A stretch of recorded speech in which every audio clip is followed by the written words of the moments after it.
Good morning guys, स्वागत है आप सभी का आयुषी एकेडमी पर। कैसे हैं आप सभी? उम्मीद करती हूँ सभी स्वस्थ होंगे। देखते हैं करंट अफेयर 22 नवंबर 2025। हाल ही में G20 शिखर सम्मेलन की मेजबानी किस शहर ने की? तो ये जोहान्सबर्ग ने की, option number 4। Johannesburg south Africa का शहर है और जानते हैं इसके बारे में। G20 की यहाँ पे ये कुछ डिटेल नोट्स हैं। यह पहली बार है जब साउथ अफ्रीका ने G20 समिट की मेजबानी की है।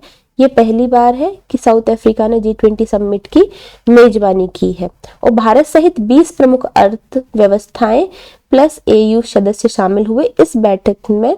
ये कुछ चीजें हैं यहाँ पे जो हुई है। इस बैठक में भारत ने climate justice, inclusive digital economy, AI regulation जैसे मुद्दों पर महत्वपूर्ण भूमिका निभाई। G20 के बारे में जानते हैं। G20 की स्थापना कब हुई थी?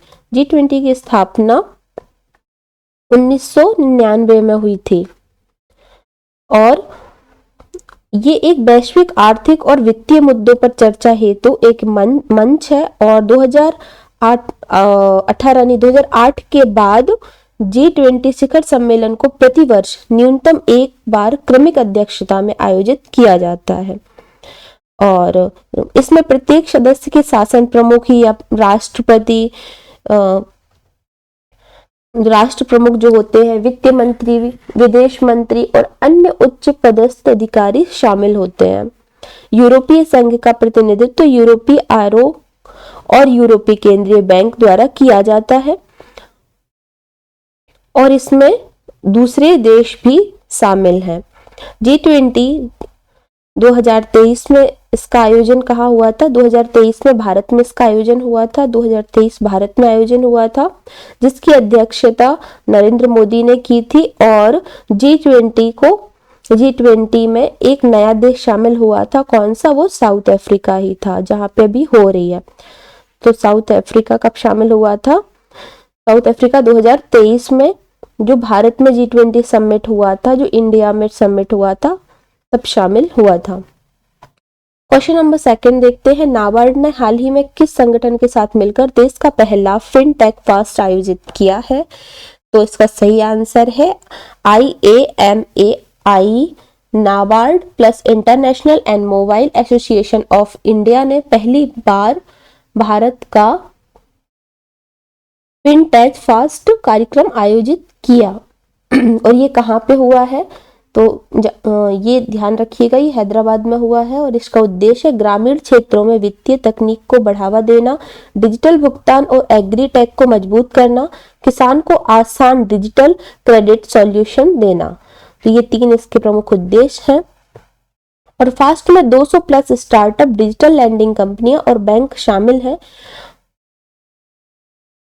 और इसमें प्रमुख चर्चा है UPI आधारित ग्रामीण इकोसिस्टम, डिजिटल फास्ट नियंत्रण तकनीक, AI आधारित वित्तीय सेवा और इसका दीर्घकालिक लक्ष्य ग्रामीण भारत में वित्तीय समावेश को तेज करना।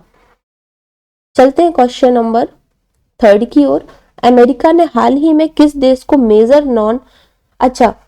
नॉन नाटो एली मतलब का दर्जा दिया हुआ है?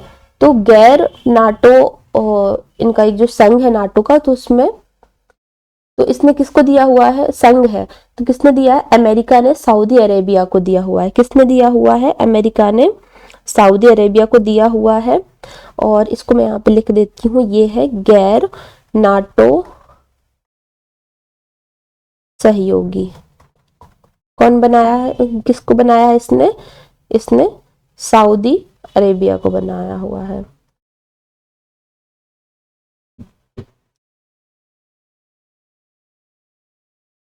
और इसका क्या मतलब होता है?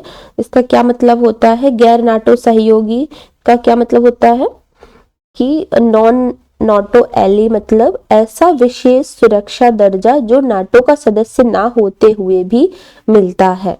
और इससे सऊदी अरब को क्या क्या फायदे होंगे? देखो, एक तो उन्नत शिक्षा तकनीकी खरीदने में आसानी होगी, तकनीक जो सामान है वो खरीदने में आसानी होगी, संयुक्त सैन्य अभ्यासों में प्राथमिकता मिलेगी, इंटेलिजेंस की एक साझेदारी होगी, हथियारों में तेज सप्लाई वगैरह होगी। सऊदी अरब से रिश्ते तेल और हथियार और सुरक्षा पर आधारित है। अमेरिका और सऊदी के जो रिश्ते हैं वो तेल, हथियार और सुरक्षा पर आधारित है। यह कदम ईरान और मध्य पूर्व की स्थिरता को संतुलित करने के लिए महत्वपूर्ण कदम है ना। अब देखते हैं क्वेश्चन नंबर 4। क्वेश्चन नंबर 4 बात करता है साउथ वेस्टर्न रेलवे ने हाल ही में कौन सी पार्सल एक्सप्रेस सेवा शुरू की है। सही आंसर इसका first coast to coast parcel express. तो साउथ वेस्टर्न रेलवे ने भारत की पहली coast to coast parcel express शुरू की है। यह सेवा देश के ईस्ट कोस्ट और वेस्ट कोस्ट को सीधे जोड़ती है।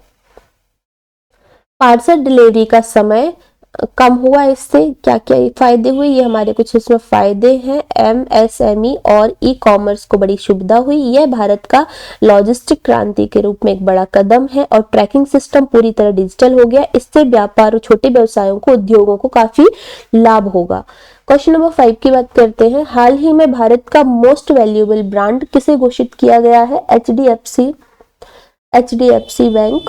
क्वेश्चन आंसर, इसका आंसर क्या है, option number B, HDFC bank को। एचडीएफसी बैंक की 2025 रिपोर्ट में एचडीएफसी बैंक को भारत का सबसे वैल्यूएबल ब्रांड घोषित किया गया। इसका ब्रांड वैल्यू 35 to 40% तक बढ़ा और इसकी जो वजह थी वो क्या थी, मजबूत ग्राहक आधार, डिजिटल बैंकिंग में नेतृत्व था और एफडी प्लस रिटेल लोन्स में सबसे अधिक मार्केट शेयरिंग है ना। और लगातार 9 वर्षों से, ये ध्यान रखिए, लगातार 9 वर्षों से टॉप 3 में ये आ रहा था और सबसे भरोसेमंद प्राइवेट बैंक माना जाता है। यह रिपोर्ट वैश्विक स्टैंडर्ड पर तैयार की जाती है। क्वेश्चन नंबर 6 की बात करते हैं। वर्ड ऑफ द ईयर 2025 कौन सा चुना गया है।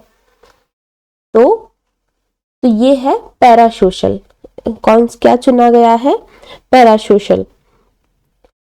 ऑक्सफोर्ड डिक्शनरी ने 2025 का word of the year parasocial चुना है। जैसे कि ये एक तरफा रिश्ता है। जैसे इसका मतलब ऐसा है कि जैसे आप चैट जीटीपी यूज करते हो या किसी भी सोशल प्लेटफॉर्म को यूज करते हो तो उस वेबसाइट से आपका एक तरफा रिश्ता माना जाता है। तो एक तरफा रिश्ता जिसमें व्यक्ति किसी सेलिब्रिटी इन्फ्लुएंसर को अपना दोस्त जैसा महसूस करता है और सोशल मीडिया के दौर में यह सबसे महत्वपूर्ण और मनोवैज्ञानिक शब्द बन गया है।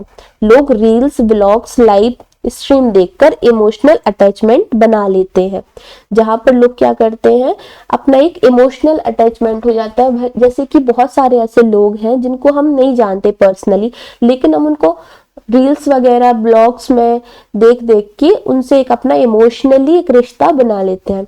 इससे मानसिक स्वास्थ्य पर गहरा असर पड़ता है। अब देखते हैं क्वेश्चन नंबर 7। देश का पहला टेस्ला सेंटर किस देश में लॉन्च हुआ। तो इसका सही आंसर है गुरुग्राम। गुरुग्राम कहाँ है, हरियाणा में। हरियाणा की राजधानी बताना। और